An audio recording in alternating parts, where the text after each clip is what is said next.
first of all, a big thanks to J Monster for the intro. I really do appreciate him taking time out of his day to add to my 1,000 sub special. It's really rather nice, and he's always been much better at that sort of thing than I have. But really, it's an interesting thing because thinking about how that I've sort of come along with the channel in recent times, especially, it's really been in the past month or two where things have really started to pick up. It's kind of interesting because how I started doing it was essentially next week. It will have been last year when I started doing the initial faction overviews for Third Age Total War Vanilla, which is where my channel essentially started for all intents and purposes. And it was a sense of I got a little bit of attention for that, and I just kept doing it. And then it was really earlier on this year, back in about February time, just after Reforged had first come out, and I started doing the faction overviews for Reforged initially. And I was actually going to stop initially after I had done those faction overviews because there wasn't really anything else to say. But then, funnily enough, Kuro and Sin both noticed my videos and were very complimentary about them, and that's why I decided to carry on with them. It was really rather flattering, and ever since then really things have been steadily going along, and more recently things have started to pick up even more, as I said. So it's quite interesting. I'm still rather flattered and bemused, honestly, that people think that I'm worthy enough of their time. Really, it's kind of an interesting, I'm not really sure what to say other than thank you very much for this recent success that I've been having with regards to the channel. And as far as the future of what I want to do with it goes, I mean, in the near future, it has to be said that I'm not really going to be changing all that much. I mean, certainly not until Reforged has come out proper, like Reforged 1.0, whenever that may be, when it's reached its final form, and then I'm able to sort of go through everything as it will be, sort of indefinitely, essentially. And then, who knows after that? I mean, I will continue to do, obviously, Third Age Reforged, probably as long as my channel exists, to be honest with you.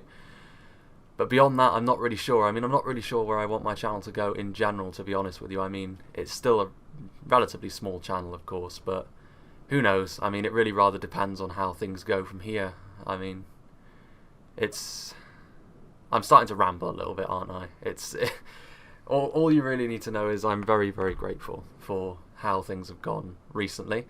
Now, I should really have mentioned that the timestamp for the battle starting and the links to the mod DB and the Reforge are down in the description if you don't want to listen to all this ancillary garbage by me.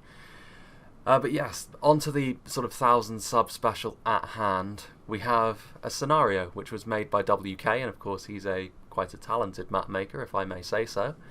And this one, unlike most of the ones that I've shown of his previously, is an all-new map, so to speak. It's not really based on one that was previous. He's not like he obviously previously he's been known for expanding on or improving existing ones like Edoras or Caer Andros and Rivendell. Pretty soon I think Moria is going to be added to that one as well, so hopefully I can play in that one as well if they will have me. But this one is, now I don't really want to embarrass myself with the name of this one, but it's Nerniath Aeonidiad, something like that. But yes, this is a representation of a battle which took place in the First Age, I believe, and it's the big battle, essentially. It was the one with the dragon, the sort of men as far as the eye could see. It was very, very large, and this is meant to be a representation of that. Obviously, you can't get it dead on in Medieval 2. I mean, the game would destroy itself, particularly with how big the dragon is. He was like the size of a mountain range, I believe. But nonetheless, we'll carry on as we will, and we'll start off, I think, down in this corner with these army compositions down here. Now, first of all, we have Escal Nordia. He is playing as the Lothlorien Elves, although it must be said that the factions that are arrayed, well, the attackers, essentially, who are the good factions, have got sort of differing armies. So, for example, Lothlorien includes the Rohirrim, and one of the High Elven armies includes the Men of Rudour, and the Woodland Realms includes the Dwarves. So it's essentially a sort of a union of all the races of men, elves, and dwarves against the orcs. Well, not all the races of men, the Easterlings and the Worshippers of Melkor are with us, as I'm sure you noticed the Golden Legion. But still, Escal Nordia has got the Rohirrim forces here at the front, so he's got some Yawling swordsmen. a few units of Yawling Swordsmen. In fact, they're not the greatest unit in the world, but they're functional. And then behind them, he's got the slightly more effective Riddermark Axemen and Yawling Axemen. Good against armor, so they should be slightly better against the forces of Rune that they have to face. Oh, and before we go any further, there are actually several rules that I should go through before I get into the army compositions, to be honest. Now, I can't remember all of the rules, to be honest with you. There is actually a fairly comprehensive list of rules that you have to follow. So, for example, if you look at the mini-map down here, the armies down over there are the 2 High Elven armies primarily, and they are not allowed to rear-charge Rune in any way. They have to go directly to the settlement or, to the mountains back here. You can see over there, you can see Mumakil. Now, they are the representation of the dragon. It's as close as you can get in Third Age. They are only allowed to be deployed if either the 2 High Elven generals are killed, or if our forces go down to 90%, I believe. 90% of our forces have been killed, then I can deploy them. Because, of course, I'm playing as Gundabad. And then we have 2 large forces of reinforcement orcs, which can only be deployed when the outer defences essentially have been destroyed and the mountains here are under siege. And also, it's only the attackers have to attack with certain forces first. So, for example, you can see how they're laid out. The Rohirrim and the Woodland Realms have to attack first over here, and then they'll be backed up by the Dwarves and the Lothlorien Elves. And then over here, come on, there we go. The full force of Eldar Enway has to attack first, and then they will be backed up by the forces from Imladris, although I believe they are meant to be the forces from Linden. I'm not sure. Anyway, the Gold Elves go first and the Silver Elves go second. Nice and easy to remember. Other than the cavalry, all of the cavalry can be deployed immediately and attack these outer orcs over here. Now then, back to the army compositions, as I said. So we've already gone through the Rohirrim. Now let's go through Escal Nordia's rear forces, which are of course the Elves of Lothlorien. A lot more quality back here. He's got a lot of Sylvan Heavy Swordsmen, good high base damage, and then he's got some Sylvan Axemen for that armor piercing, and some Spearmen for the survivability. Archers, of course, for the range pressure that they're going to need to put on, because it's not often that the Elves have to go into a meat grinder like the canyon that Rune holds over here. And of course they do have some cavalry as well, some Galadrim mounted company back here. Rune does have a bit of cavalry themselves, and if they can smash through Rune's lines, this will be very useful to have out in the open plains beyond them. Try and get in amongst our defences that way. Now, just next to him, helping him out, we have Man of Huan Wei.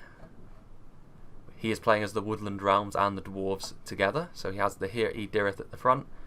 Certainly a very unique thing to the Elves to have a more standard sword and shield unit, at least the Woodland Realms. I mean, the Mithlon Nobles and the Imladra Stormguard also fit that bill, but there's something that Lothlorien really lack, to be honest with you.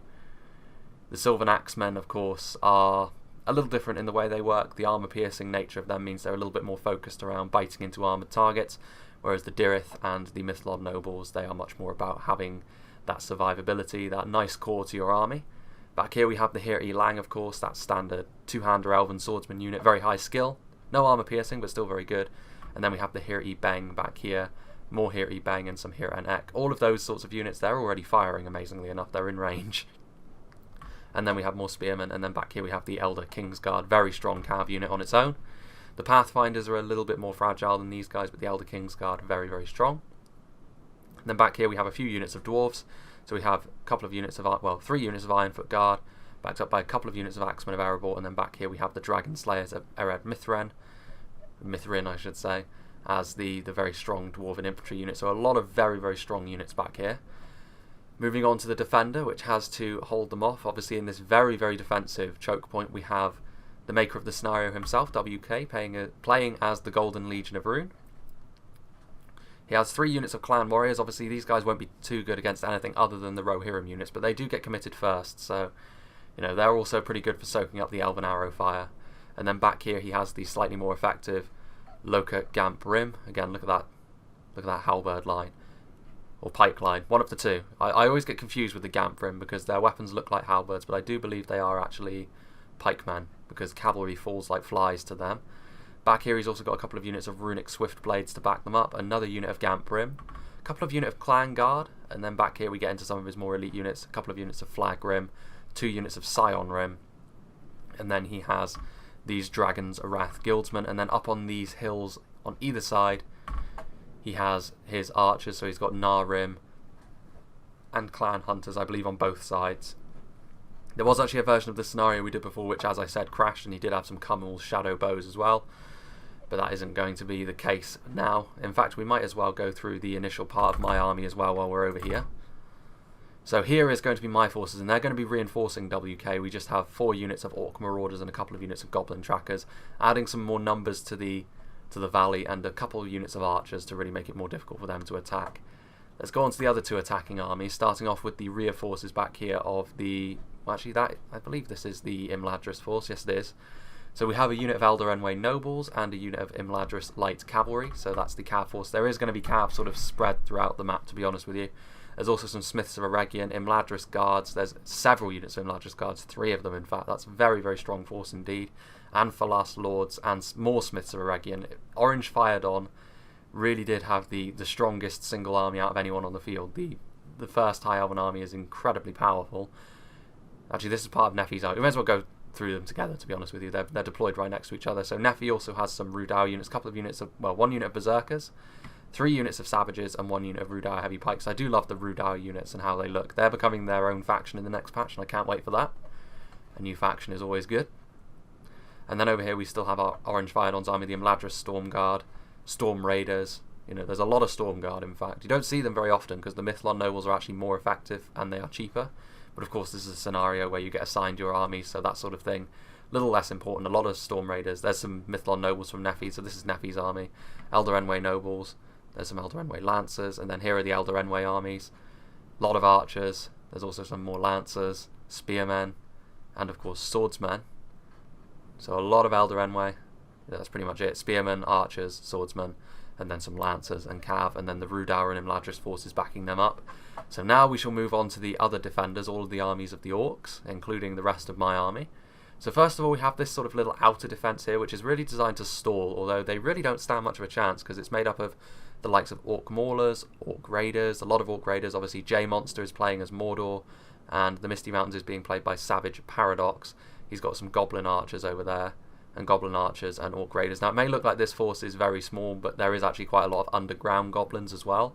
Really, the purpose of this army is just to sort of soften up the Elder-Enway army, because the second Imladris army cannot advance until the Elder-Enway army, or at least one of the attacking armies, has made it into the second layer. So there is the possibility that we could hold off the Elder-Enway army indefinitely, and the Imladris army has to wait until the other 2 armies break through Rune and sort of get into the settlement through my line of defence. But we shall see. So this force out here is really just a delaying measure and trying to damage them as much as possible. Heading into what I called the settlement, but it's really just sort of a mountain range, really. We have the meat and bones of what Mordor and the Misty Mountains armies is all about. So we have Uruks, we have Uruk Halberds, we have Orc Archers. Obviously, the first forces are not really too strong, to be honest with you, with Uruks and more Uruks. But the reinforcement armies are really where all of the Orcs' strong stuff resides. Add more Uruks over here. And then we have some of the Misty Mountain stuff. Heavy Goblin Spears, which are armor piercing, I believe. And Heavy Goblin Halberds, which certainly are.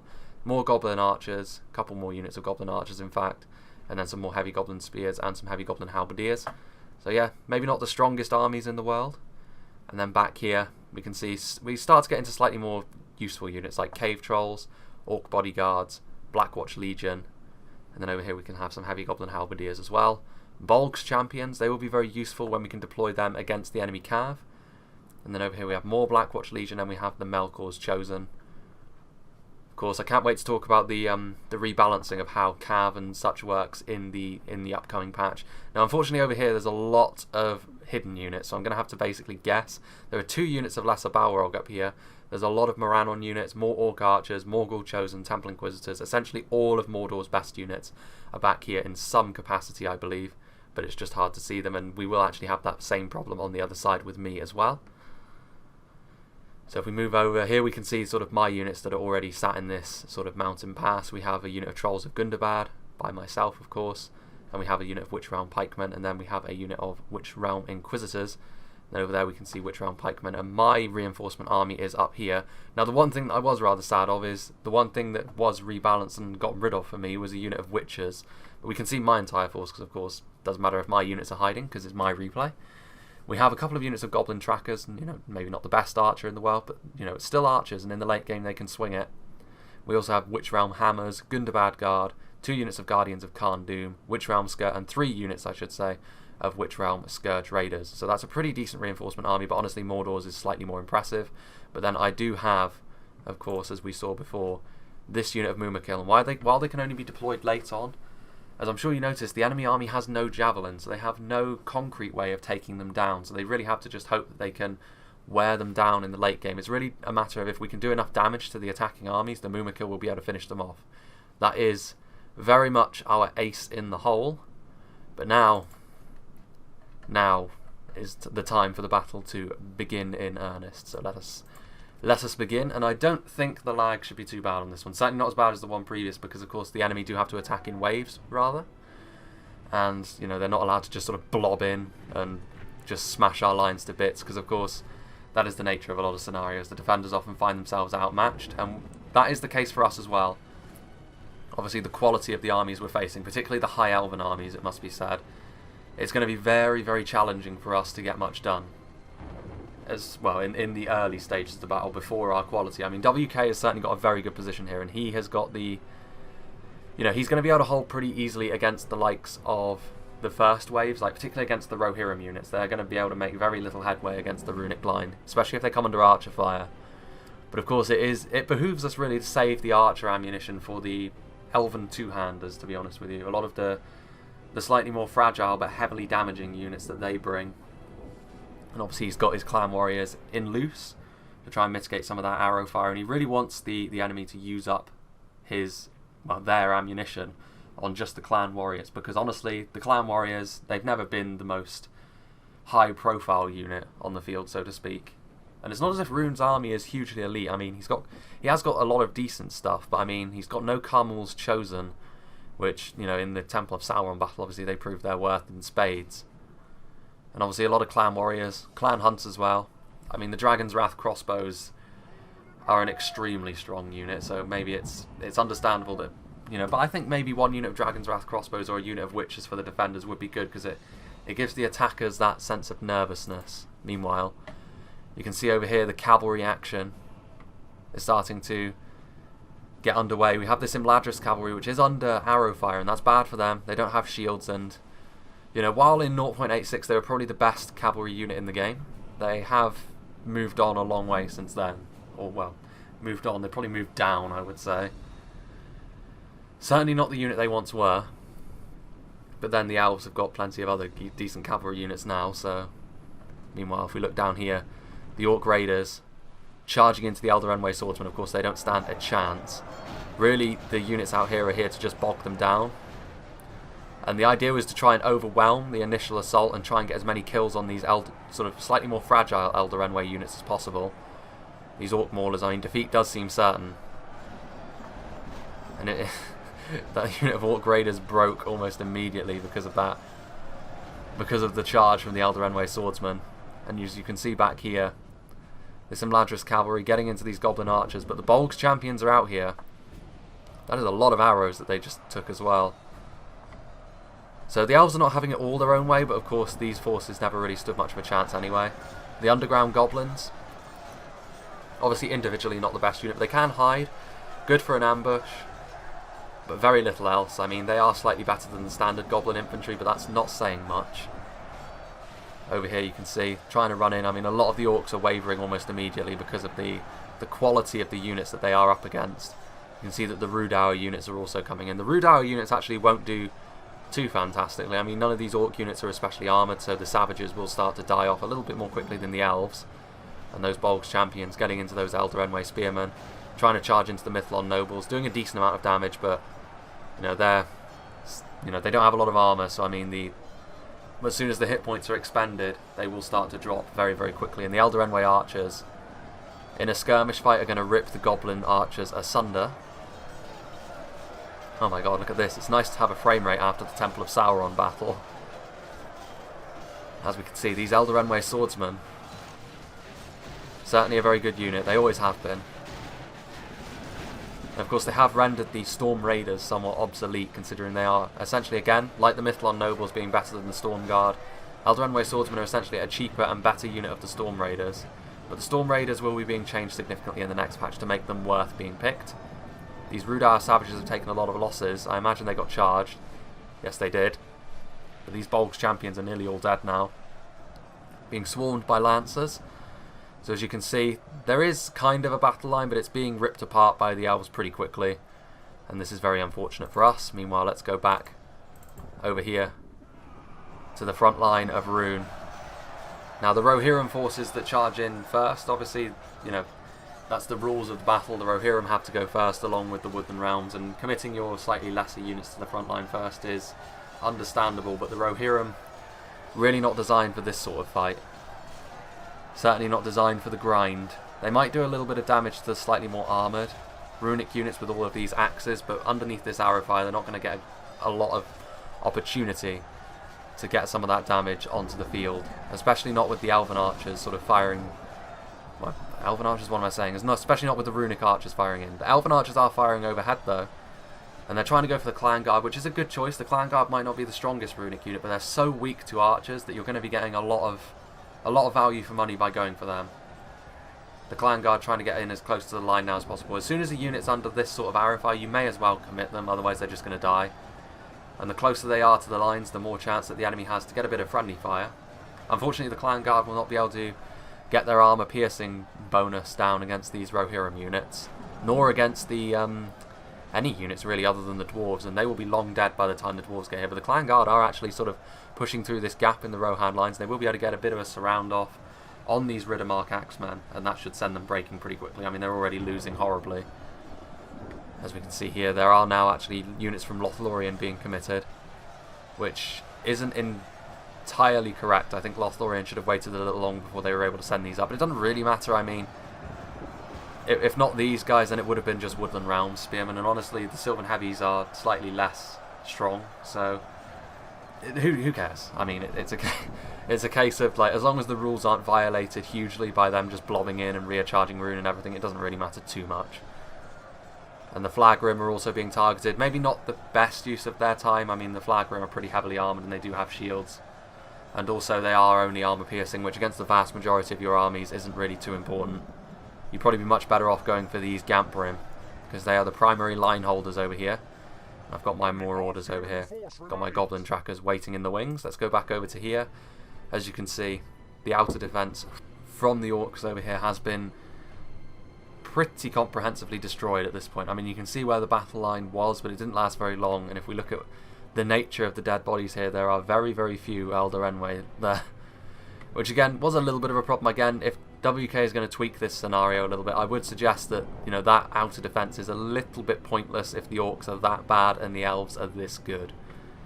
I mean, the amount of casualties you can ultimately inflict on them are so minimal that it verges on being, you know, completely redundant. I mean, if you're going to have an outer defence there should at least be some units that can withstand the pressure. Like maybe having the Blackwatch Legion outside the walls would be an idea, because again, they won't be able to be skirmished down, and they're going to be more difficult to kill in melee. You'll have to deploy Elder Enway Swordsmen to them, and then maybe have the underground goblins out there still as a sort of ambush, of course.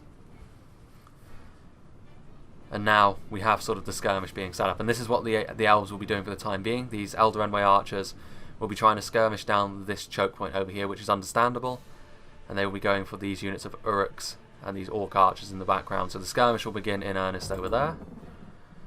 Meanwhile, over here, you can see the lovely blob. The frame rate's a little bit choppy over here, but nothing like what I'm used to, so it doesn't really bother me too much. And of course, over here, the line was, you know, the elves were starting to sort of commit their units with a little bit more gusto. So I decided that what I would do is reinforce the line a little bit more with a couple of units of my Orc Marauders. Again, that's largely what they're for. They're just there for numbers and to help WK's army really stand up to the pressure. Now, of course, I could have sent my Orc Marauders over to the other side, but again, the Orc army over there was dead so quickly that I knew it was kind of a waste. Mainly because, of course, we had played this scenario before and it had crashed, so I knew that there was no point in trying to get my Marauders over there. Bit of inside knowledge. We can see there's a unit of Scion Rim over here. Very effective spear unit. Again, something that the Easterlings are very used to. The Naru Naaru Royal Guard, again, are a very similar unit to this one. Both of them very, very strong. Very stylish as well. Rune with their red capes and their gold armour. The Worshippers of Melkor. Now the Sylvan Axemen should do quite efficiently against Rune, simply because of their armor piercing of course, but underneath this level of arrow fire, maybe slightly less so. Now it is worth saying that during this battle, Escal Nordia was lagging pretty horribly, so what it was decided was he would just commit all of his forces first, and then the Woodland Realms would fill the role of essentially the Lothlorien elves. They would commit themselves sort of after Lothlorien, and then he would sort of commit all of his forces and then leave, because the lag was pretty atrocious. So, you know, good on him for doing that. I mean, it's never fun when the lag is so bad that the frame rate makes it virtually unplayable. The poor guy does share a sort of student complex with like 15 other people, so the internet there must be screaming every time he does a large scenario.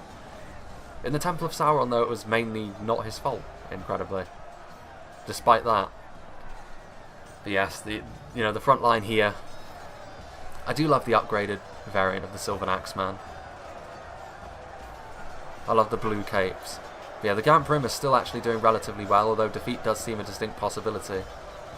With the Archer Fire, though, that should change. I mean, Rune is starting to wrap these guys up pretty effectively. Over here, we can see a unit of Flagrim going toe-to-toe with these Dirith. The Dirith should win, because, of course, the Flagrim have been skirmished down. Charging into the backs of his own men, that's not really going to get the sort of the charge result that he was hoping for, I don't think. But then again, there's not really a great deal of opportunity to do that. I mean, he could try and sort of squeeze in and around, but again, there's enough men over here to bog down the King's Guard that they will probably die off relatively easily. Again, the Gladron Mounts Company were just charged into the front, so they were slightly wasted, but it's better than them not being used at all. Again, all of these Lothlorien units trying to do their best to gain some purchase on Rune. They honestly haven't done a bad job. I mean, the line is looking a little bit haggard at this point, and considering there's still a whole force of Woodland Realms over here, and the Dwarves, of course. The Dwarves will be sufficient to smash through this line, definitely. The WK is doing a pretty good job of making sure that they are paying for it. You can see these Clan Hunters blocking this gap in the line. Of course, they will fall pretty quickly in melee, especially to something as elite as Hir and Ek. Again, I do like the style of the Woodland Realms as well. There were a few things wrong with The Hobbit, everyone knows, but I think that the style of the elven armour in that movie was certainly not what was wrong with it. I think that the Woodland Realms were, aside from the elk perhaps, were pretty fairly had a good hand dealt to them in that movie. The archers are still firing, unfortunately. They are going for a good target as well, the Dragon's Wrath Guildsman. Very high profile target, no shields, pretty weak to archers all things considered once the hit points are gone. And again, WK should really be thinking about getting them into the melee as quickly as possible. I mean, you may as well. I mean, get them as close to my Marauders as possible and get them to accept the arrow fire. Obviously my Goblin trackers have been firing as much as they can. I mean, we pretty much expended all of our missiles at this point, and with them we have essentially dealt with the vast majority of Lothlorien's army. Unfortunately, with the Woodland Realms and the Dwarves attacking, that's not really going to matter. Now if we look back up here, zooming away, it's a very large battlefield this. Certainly an 8-player. We can see that battle has been joined over here. The men of Rudawa are leading the way. Now, they won't do too well here. They should lose, in fact, but they will do a decent amount of damage to these Uruks, but they will lose. I mean, the Savages are certainly not the most durable unit in the world. But again, we can't really afford to lose much more men. I mean, we've still got a whole force from Imladris to try and deal with. Again, there is something about the Rudau units, as I keep saying. Again, these axes are going to do damage to the Uruks, but the Savages are ultimately not strong enough in number. Especially not with these heavy Goblin spears. Right here, I mean, they actually wield what is kind of sort of halberds in one hand, which is why they're armour piercing. And there they are, reinforcing the line. And as we can see, there are Rudau heavy pikes being committed, also Rudau Berserkers. Now the Rudau Berserkers will do very well against this line. Armour piercing, not too heavily armoured themselves, so the heavy Goblin spears won't get a ton of damage done. But we shall see. Let's zoom over to the other front where WK continues his defence, but starting to look a little bit dicey over here. I committed my Goblin trackers to try and shore up the line, but now that the Dwarves are here, it's going to be very, very challenging to try and keep this defence in one piece. I mean, particularly over here where there's only really clan hunters holding back the horde. And Narim are also being committed over here to try and hold back the tide. Also one of my units of goblin trackers. Again, the Gamp Brim are a really, really good polearm unit. But against this level of sustained pressure, not even they will be able to hold out. And of course, the slightly worrying thing is we have to deal with polearms as well in the shape of the Imladris guards late on. What sort of answer we have for them, well, that remains to be seen. Now, interestingly enough, I believe they managed to get a unit of cavalry in. Yes, they did. So they've got this unit of Imladris cavalry running around, sort of going for the goblin archers. So they did manage to... What I did was I essentially gave an attack order on them from my Witch Realm Inquisitors, and then went over to micro my goblin trackers. And unfortunately, I really should have remembered that Imladris cavalry is light cavalry, so Orange Fired On was able to sort of go around my Witch Realm Inquisitors as they tried to catch them, and the Witch Realm Inquisitors, being heavy cavalry, easily duped, and by the time I realised that, it was already too late. They were already into our settlement. Now, of course, there are stuff like Melkor's Chosen right here. It took us far longer than was... it took us longer than it really should have for us to notice this was happening. So, very well done from Orange Fired On, but really it's on us for not really noticing. Over here we have the Rudar Heavy Pikes and Berserkers here in the middle. Now they're being backed up by Eldarenway Archers that are out of ammunition. And this first line of Orcs, things are looking pretty bleak over here. I mean, Mordor and the Misty Mountains were dealt a rough hand, having to go up against two very elite High Elven armies. These Orc Archers are still firing. I mean, they're doing their best, but, I mean, remains to be seen how effective this is going to be. I mean, the Blackwatch Legion are now being committed to the Blackwatch Legion. They are a very effective unit in one way, which is very well demonstrated in this match, in that their ability to bulldoze units out of the way when they're in shield wall, sort of that way that the dwarves tend to push, is something that the Blackwatch Legion can do as well, and it's something that they do very, very well against Eldarenway swordsmen and archers, because of course the elves are not the heaviest units in the world, and the Blackwatch Legion are able to simply push them away. And this is one of the few times in this stage of the battle where Mordor and the Misty Mountains were really able to gain some purchase on the enemy. Now over here we can see that the line is crumbling. My Orc Marauders are routing and running for the hills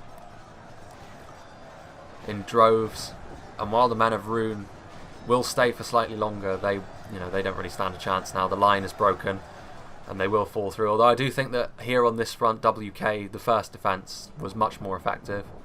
It might be an idea to have that on the other side as well, whereby even though it's in an open field, if you have like one whole army out there with a combination of elites and slightly less elite units, maybe that would be the way to go. So maybe have the Misty Mountains outside the sort of the mountain range, and then have Mordor sort of their entire army within it. That might be an idea, just to make things a little bit more uniform on both fronts. But yeah, Rune's defence has essentially fallen, and now what's left of the Woodland Realms and the Dwarves will then have to march forward and begin moving. I've got my Witch Realm Inquisitors sort of running around out here, sort of making sure that the Cav can't just do what it will. The Witch Realm Inquisitors, of course, are a very strong unit indeed. But now the primary source of action is over here. Now there goes the Runic General at the hands of what's left of Nordir's army, the Sylvan Axemen. Now these Morannon Maulers, of course, the Mordor forces, some of the reinforcements have arrived, and you can see over here that there's still some Imladris cavalry running around. Again, look at these Blackwatch Legions. The Blackwatch Legionnaires are a very, very strong unit. I mean, they may have very low damage, but particularly if you back them up with something like Morannon Heavy Maulers, the survivability of these guys and the mass is so significant. And also they go against...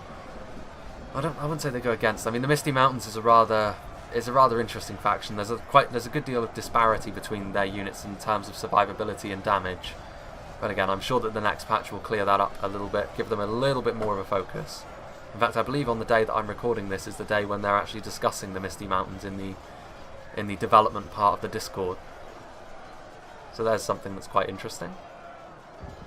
Again, these Eldarenway archers, the Blackwatch Legion balance the forces evenly matched, but the mass that they provide, and they're going to be able to follow that through with Morannon Maulers. Again, these cavalrymen buzzing around, being super annoying into the archers, although I believe that these archers are actually out of ammunition now, so Who cares? Goblin archers that are out of ammunition are as good as useless.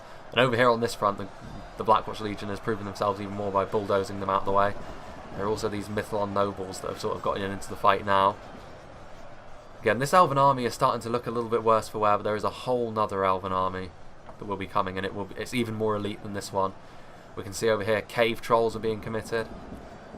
Depending on what part of the line, if they go for the Mythlon nobles, that's a pretty good target.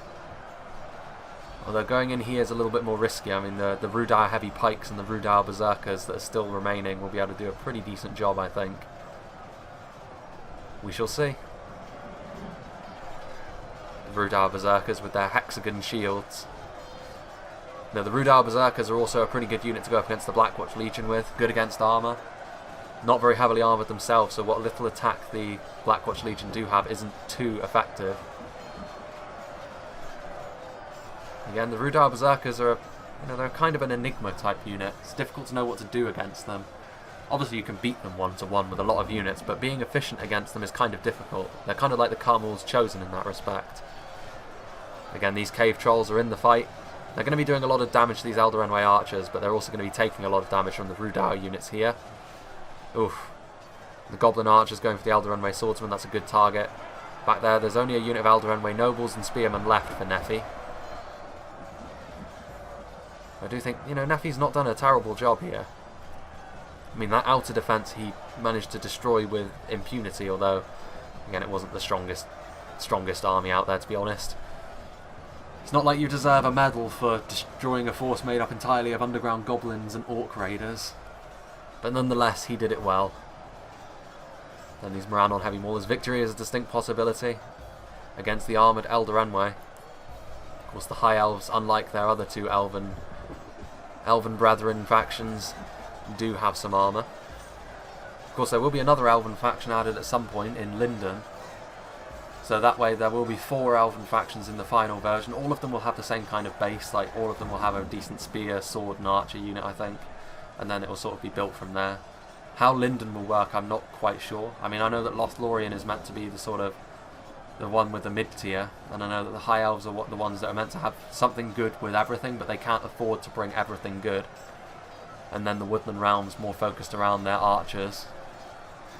So what Linden do, I don't know. I mean, maybe they'll be a bit more focused around melee? Or cavalry, something like that. Probably more likely to be melee. So then it's sort of like the Woodland Realms are good at archery. Then the Linden Elves are good at melee, and then the High Elves are good at both, but they're so expensive that they can't afford to bring both, so you have to make the decision. That's where having a bit more of a focus comes into play.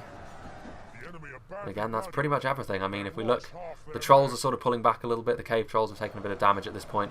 Over here on this front, the Blackwatch Legion may have bulldozed the enemy back, but they're now under attack from these Eldarenway swordsmen, so they're going to need some reinforcements here on the front line. If anything, I would say maybe... Oh, that's my trolls actually in the background, those trolls of Gundabad. It looks like the cave trolls are coming over here to reinforce this line, which is right. I mean, the cave trolls will die off to Eldarenway swordsmen relatively quickly, but based on how many of them there are, they should do enough damage to make this line hold for a good deal longer. And my Gundabad reinforcements have now sort of come down from their hiding spot, and I will be able to start deploying them where I choose. Of course, keeping an eye on the mini-map, we will be able to see when the attacking armies start besieging my area of the settlement as well. But for the time being, this is where all of the action resides. Again, my Trolls of Gundabad are also getting in here because this part of the line is starting to look a little bit haggard. And with 2 units of Trolls, even though the Cave Trolls are slightly haggard, we will be able to smash them. We will be able to get a gap in the line. And we still have Melkor's Chosen, and we still have Witch Realm Inquisitors that we can use out here. So hopefully we can use them to good effect. Again, the Elves have not managed to break through just yet. But again, I think that one of the rules is also that if this Elven army basically is completely destroyed, then the Imladris army can advance regardless. But Nephi's army has been stonewalled here at the edge of the mountain range. Again, the serrated axes on the heavy maulers. Again, there's still Blackwatch Legion alive. They are tough cookies. And there are also Blackback Berserkers that were committed at some point. Again, I must have missed them. Again, they're not very durable, to be honest with you, so they will start to fall pretty quickly, but the amount of damage they can do against these slightly armoured Elder units, it's going to be pretty significant. And also we have pushed them back. I mean, if you look where the initial engagement was back here, we have pushed them back, so the attack has run out of steam a little bit. There's still 3 Imladris cavalry. Amazingly enough. Yes, you can see now that there is a gap starting to form in this line. We have started to push through. My Trolls of Gundabad, a little bit beaten up at this point, but they've done their job as shock troops. They've made a hole. Now it behooves us to make use of that. If we look down here, or back here, we can still see there's 2 Imladris cavalry. This unit of Imladris cavalry from Orange fired on is certainly one of the most annoying units you can imagine facing. But he did a very good job at manoeuvring them around, so he deserves a lot of credit for that. I've got my Witch Realm Inquisitors waiting for that gap to appear, and J Monster has also got his unit of Melkor's Chosen waiting for that gap to appear. Now I did actually smash through the line, and I got a decent rear charge into the enemy forces with the Trolls of Gundabad, so that should help us finish off Nefi's army as quickly as we possibly can. The Pikes and the Berserkers will probably deal with my Trolls pretty quickly, but the rear charge was enough to make it worth it. And now I'm getting my Witch Realm Inquisitors out here. Can't afford to get them stuck to my units. That would be bad. Again, the Witch Realm Inquisitors are very strong melee cav. You can see that that's where my general is as well. The slightly polygony, slightly singed, it must be said, Azog. He's got a very, very strange unit model. His hook hand essentially is like a texture that's been stretched. And unfortunately I did get charged because I was trying to micro my forces elsewhere. And unfortunately that was my general. So there goes Azog. So the Witch Realm Inquisitors took a huge amount of damage there off the charge. Again, that was my bad. Very poor micro from me. I should have been focusing entirely on my cav. However, in sustained melee, the Witch Realm Inquisitors are going to be sufficient to deal with that. However, he also makes the same mistake of allowing me to rear charge his cav unit. So I guess it kind of evens itself out. I mean, our cavalry to us is more important than his is to them, because they've got a whole nother army on the way. But even so. And now I'm trying to get a rear charge. And also J Monster has got his Melkor's Chosen out here at this point. So we now have 2 strong cav units, although admittedly a lot of mine have been destroyed. I mean, it is a bit of a shame, but here we go. And now there's a nice rear charge from both J Monster's Melkor's Chosen and my Witch Realm Inquisitors. Really putting the nail in the coffin of Nefi's army. Although it must be said, we don't really have a lot of men to shore up against a whole nother assault. You know, it's starting to look very bleak for us. I mean, we've lost a lot of men. We're going to be relying heavily on the Mumakil in the late game. Pray something changes in the course of battle, for defeat seems almost certain. These Witch Realm Inquisitors. It's a game of cat and mouse with these Elder nobles, and where I can, I'm going to try and get the rear charges necessary to make things worth it. We can see that these cav units somehow managed to worm their way in, and I say somehow, they just went around and into that way. These Elder Lancers, but of course the charge from the Melkor's Chosen will deal with them pretty efficiently. And in the meantime, I'm rear charging what is left of Nefi's Elder. Managed to get a sort of charge off. The Elder nobles were not able to charge me front on, so I'm able to kill a few more of them. Yes, indeed.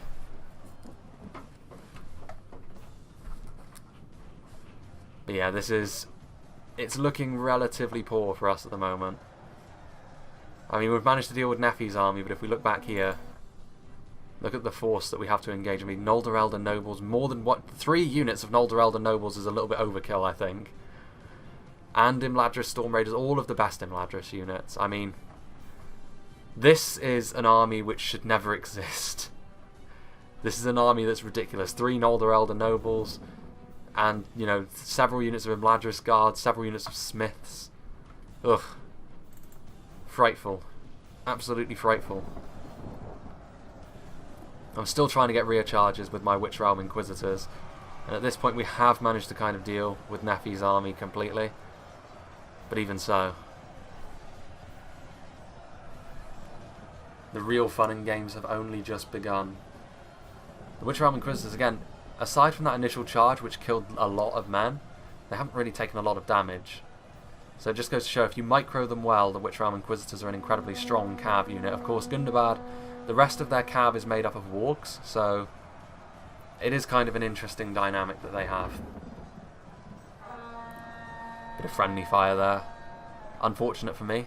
If we look over here, we can see that I'm going to be sending down reinforcements to this front line.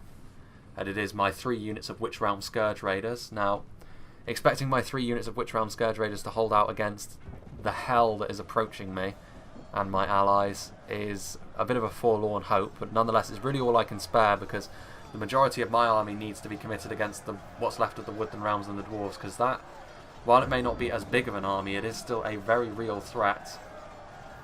And also my thinking was, if I could do enough damage to them initially, I could then finish them off with the Mumakil and then try and use what's left to make a stand against Imladris. But yeah, Savage Paradox's Misty Mountain forces are largely gone at this point. I mean, he still has some heavy Goblin Halberds and Spears over here, and he still has a few units of Goblin Archers, but apart from that, his force is largely gone. Elder Enway Nobles, trying to get a rear charge onto these Witch Realm Inquisitors. I'm still trying to charge, still trying to get as many kills as I possibly can, but things are looking very grim. Here comes the death that is the Imladris forces. Look at those arrows fly.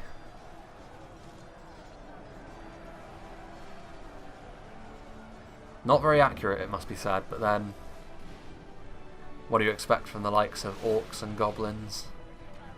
Here are the Scourge Raiders. Again, the Scourge Raiders are not a bad unit at all. In this situation, though, they are outclassed, it must be said.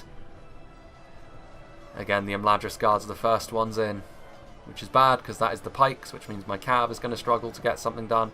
And indeed, I do notice the pikes coming, and I do retreat my Witch Realm Inquisitors. I'm going to try and get some charges on the Woodland Realms advancing forces.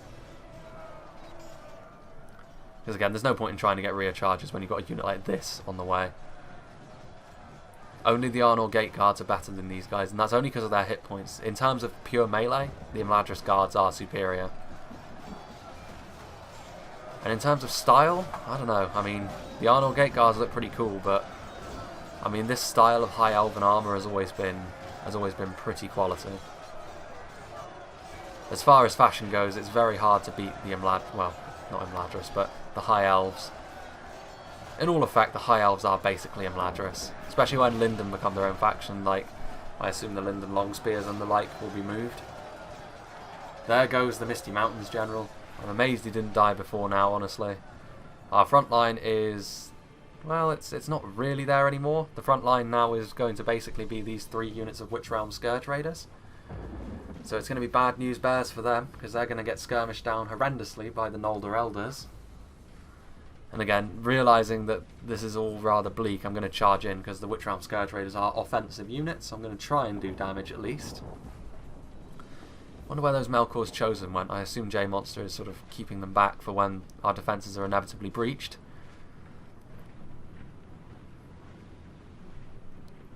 Oof. Look at these pikes.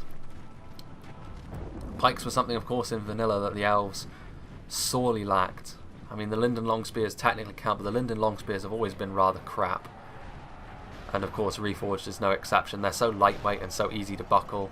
The Imladris Guards, on the other hand, quite the opposite. Once they get into a long, sustained fight, they can be... Very often, they are the thing which tips the balance. What often stops me from picking them, though, in sort of games where your army isn't assigned to you, in non-scenarios, is how expensive they are. I mean, for a pike unit, they are extremely expensive. I mean, they are worth it to a point, but, you know, it's often the case of, I find myself thinking, well, will I pick a unit of these over a unit of either Noldor Elders or Smiths of Eregion? And the answer is often no. Because, you know, unlike those 2 units, the Imladris Guards are rather, they're very good at one thing and one thing only. Regardless, we now have this fight over here, the Woodland Realms, slamming into my lines. I've got 2 units of Witch Realm Pikemen, backing up 2 units of Guardians of Khan Dûn. Again, this front line will hold for a decent amount of time. The Woodland Realms are pretty depleted, but the problem isn't really over here, it's over on the other front. I've also got my 2 units of Goblin Trackers firing missiles at the enemy as they advance, trying to go for these here at Elang because they are the most vulnerable units to missiles. Getting a few kills, that's what it's all about. As soon as the dwarves arrive, I'm going to be in a decent amount of trouble. Look at that shower of arrows. May only be goblins, but it's still enough to put a decent dent in a unit like this. Oof. And this line will hold. I mean, it's it's units of pikes. And backing them up, I've also got a unit of Gundabad Guard. Again, very decent unit of spears. Got hit points. As we can see, got this unit of Witch Realm Inquisitors charging into this unit up here at Elang, trying to do as much damage as possible. That was a decent charge. There isn't very many of them left, but trying to get them out there. They will take a few casualties on the retreat, but they've managed to cut a unit of here at Elang nearly in half. And from a depleted unit, that's really all I can expect. The archers still doing their best to fire into the Woodland Realms. Not very well armoured, so they will do a decent amount of damage. I've also committed the Gundabad Guard a little bit more. Got to commit my pikes a little bit further forward if they're going to be effective. And back here I also have my Witch Realm Hammers. And that's pretty much it for my forces other than the Mumakil. Over here, J-Monster has committed his Balrogs. And he's committed them into the Imladris Guards and Storm Guard. Now, they will do pretty well against the Imladris Storm Guard, but the presence of the Imladris Guards makes it very difficult for the Balrogs to really get much done, especially seeing as the support in the shape of the Scourge Raiders was so easily skirmished down.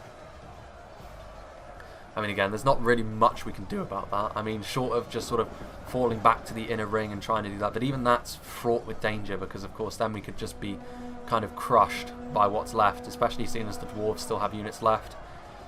And again, these Balrogs are falling away pretty quickly. The Imladris Guards making life too difficult for these dwarves, these Balrogs. Well, the dwarves hate Balrogs.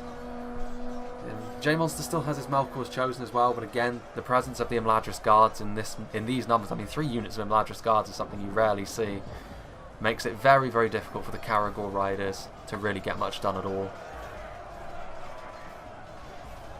You gotta love the Imladris style. I keep saying it, but of all of the Elven styles, theirs is the greatest. Who knows what Linden will look like though? I mean, elite Linden units? So far all we've really seen from Linden are the long spears, and to be honest, they're not the most inspiring units. But some more elite Linden units, I can get behind that. Let's have a look at the other front. Here we can see the pikes have moved their way forwards a little bit more. I believe I committed my hammers. Yes, I did. Again, the hammers are anti-armor, so it's not really going to be sufficient to destroy them. But I needed to actually kill them because even the Woodland Realms on their own were starting to overwhelm my lines. And that should turn the tide again. Again, I feel pretty confident in my ability overall to hold back the Woodland Realms. I mean, I can just about hold them back here. The only problem is the dwarves are on the way. If we look here, 89%. I do have these units of Goblin Trackers, which I will be committing to melee, but again, so what? We also have these Temple Inquisitors. We have some Morgul Chosen back here, but things have gone against us. Elder Kingsguard are running around. But now, the time has come. We have hit 90%. We are 21% down. Can the Mumakil turn that around? Now, the Mumakil are very good at knocking men over, but killing them is another matter. It's a very strange, like running them over, just running them through them won't kill a lot of men. It will only sort of knock them over. You have to charge if you want to do that. Obviously thank you, announcer. That is, I believe, J-Monster's General being charged by the Elder Kingsguard, so rip Melkor's Chosen. Obviously the archers will get kills as they move around. What you want to do is you want to obviously press Alt to sort of change your ranged units into melee, and then you want to charge with your Mumakil. Again, you won't get a ton of damage done on the charge though, it must be said. It's when you get sort of into melee and they start swinging their tusks that you get a lot of kills. But it's actually kind of difficult to get the Mumakil to do that. I mean, look at it's amazing that doesn't get more kills. I mean, if possible, I would like to make it so that the Mumakil sort of on the charge, they do get a lot of kills, because with their extreme weakness to javelins, it does make the Mumakil, it would make the Mumakil somewhat more worth it. I mean, because of how weak they are to javelins, I honestly find myself not wanting to bring Mumakil as much. Now, admittedly, it does make them less of an OP unit. Like in vanilla, they were overpowered. Like there was basically nothing other than ballistas that you could throw against them, and even then, ballistas fired so slowly that the Mumakil could squash the crew before you could do anything. Only half the enemy. But yes, I'm just going to be sort of running my way through these dwarves for the time being. If we sort of skip over that line, you can see that it's starting to go in my favour. Goblin Tracker's OP. And over here, J Monster is trying to form up a line with what he's got left, but again, I'm not sure I'd call it a line really. I mean, he's got very few units left with which to make a line. You can see that all of the Imladris forces are coming forward, and he's going to sort of have to ask this one unit of Morgul Chosen to hold off an entire army. Morgul Chosen are tough, but they're not that tough. It's all down to the Mumakil. How tough are they? And at this point, you know, I've done some damage to these Axemen of Erebor, but if you look at the dead bodies on the ground, it's honestly basically nothing. I mean, this is the issue you have with the Mumakil. The charge doesn't really... Well, actually, no, there are a few dead bodies. They're just sort of hidden in the unit.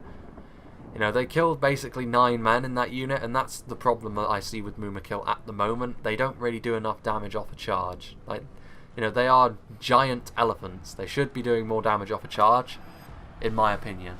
And again, I'm not really sure how they work mechanically. I know that it's kind of awkward to try and get them to swing their tusks, and that's the issue. But again, I do think that as it stands, they do need a little something extra.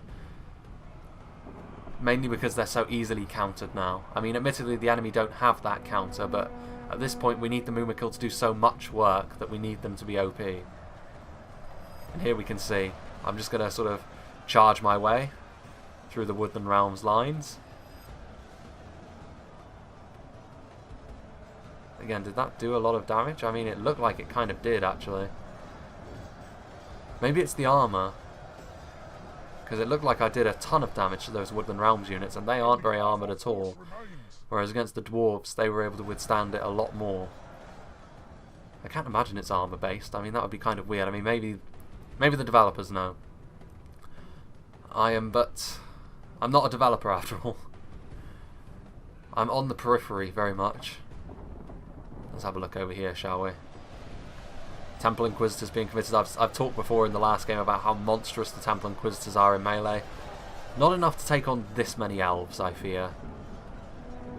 Again, I'm going to try and do my best to sort of crush my way through this line with my Mumakil. Here we go again. The charge is very fun, but again, if you see how many of them get back up, it becomes a little bit less impressive. I certainly wouldn't be able to get back up from a charge like that. Looking over here, we can see this unit of Morgul Chosen. Victory seems certain. Victory also seems certain for the Imladris Guards. One of them is lying. And I imagine it's the Morgul Chosen, because very, very few units can go toe-to-toe with the Imladris Guards in sustained melee. Especially not with Falas Lords and Storm Raiders and Noldor Elders just behind them. As you can tell, this is a rather hopeless existence we are living.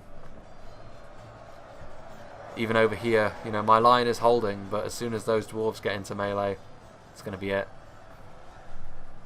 The Dark... Oh dear. Nephi still has some Eldoranway Lancers left. And he's going to break my Goblin Trackers. Basically on... Yeah, there they go. On contact, they break. What a shame. And of course, this scenario hasn't been the most balanced thing in the world, but it was very fun. I mean, I believe that historically the orcs were meant to win. I'm not entirely sure. I mean, I think the dragon was meant to cause them to win. I could be very wrong about that. It could be that the dragon did a lot of damage, but still the good races of Middle-earth managed to prevail. My Lord of the Rings lore knowledge is not exactly extensive. Ever since I started playing this, it's become more than non-existent, but it's still not significant. Again, these Storm Raiders, these Smiths of Eregion, my Mumakil, bloodied. I'm still sort of just bulldozing my way around, but there's not really a great deal else I can do. Look at all these forces that are still left. Orange Firedon's army, I mean... For the vast majority of the fight, he was able to micro his cav because his army wasn't in effect, but now that his army is in effect, that's going to be it. The Woodland Realms, the Dwarves, there's Ironfoot Guard. My Goblin Trackers are all routing as a result of those Elder Endway Lancers charging in. I'm going to charge through that line. Again, going to try and do some damage to these Nolder Elders. I mean, there goes a Tusk. That's the sort of attack you want to get with the Mumakil, but unfortunately they don't use it often enough. And I'm going to try and charge into these Elder Kingsguard, try and kill a general. Where is he? There he... No, wait, where is he? Is the general already dead? Well, I guess the general isn't in that unit. Very strange indeed. Now that unit of Elder King... Yeah, that unit of Elder Kingsguard took a lot of... So I guess it is. It must be armor based. That's a very strange thing. Although I do think that with how the changes to cavalry are going to work, I believe the idea is to give the cavalry sort of on a charge, give it an armor piercing bonus. So maybe that will fix the Mumakil in and of itself. How interesting. The more you know. These Nolder Elders. I mean, can you imagine that coming towards you?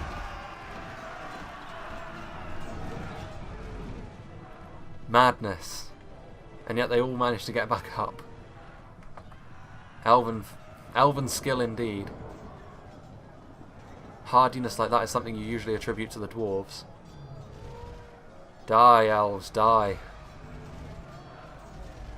Now they're starting to die, but unfortunately, so too are my Mumakil. I mean, you saw with those Tusk throws, they managed to kill like 10 in very quick succession, but unfortunately, at this point, the hit points on my Mumakil are gone. And so this is all she wrote. We have been defeated. My Mumakil are also kind of getting stuck at this point between Falas Lords, Storm Raiders and Imladris Guards. This is the end. The bitter, bitter end. There goes another unit of Mumakil. I love how like the guys all sort of like drop off. No, poor Mumakil.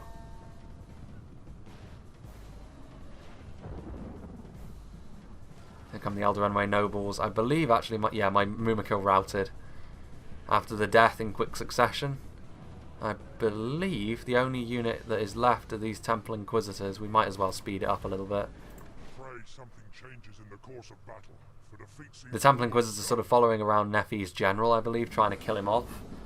They're doing a relatively decent job at it. I mean, at this point all is lost, but we can continue to try and kill generals out of spite.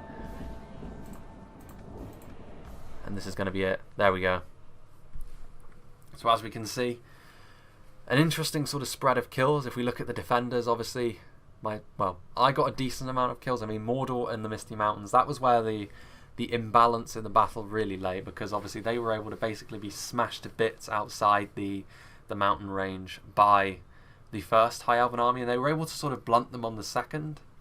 But then, of course, the Imladris army just came and swept them away very, very easily. And of course, if you look here, not Nephi's army, Orange Firedon's army, which was of course the Imladris army, didn't get a lot of kills, but he didn't need to. Meanwhile, Nephi's army did get a lot of kills because of course he was able to just kill those very low tier units outside the walls and then skirmish down. Lothlorien didn't get too many kills. Well, the Woodland Realms got a fair amount of kills as well, to be fair. But on our team, of course, WK getting the most. Not too surprising considering he had the most defensible position. They could only come at him from one way after all the rules saying that you couldn't rear charge a rune. Me getting the second highest amount of kills again isn't too surprising because I was able to reinforce him in that, and I was also able to sort of use my Witch Realm Inquisitors and my Mumakil in the end. Although if we look at the kills gained, Witch Realm Inquisitors got a decent amount, the Hammer Guard, the Guardians of Khan Doom, all a decent amount. Scourge Raiders got ripped to pieces by skirmishers almost immediately. Orc Marauders didn't get a lot of peace, but they were able to reinforce the runic line enough to make them worth it. The Goblin Trackers, they managed to get a good amount of kills between them. Those ones with the higher kills were the ones reinforcing rune, it must be said. So they got a lot of kills on decent Lothlorien units. And the Mumakil, 186 kills. The unit with the highest amount of kills in the end for me was the Mumakil. But 186 isn't a huge amount considering that they were the thing that was meant to turn the battle around. But again, it wasn't the most balanced scenario, shall we say, but it was very, very fun to be a part of course. And of course it was nice to get it done after it crashed the time previously. And of course this scenario will probably be changed a little bit, and it will be something that everyone can play on the release of 0.82, I believe. In fact, I think you can play it now if you really want. It's still on the Discord somewhere.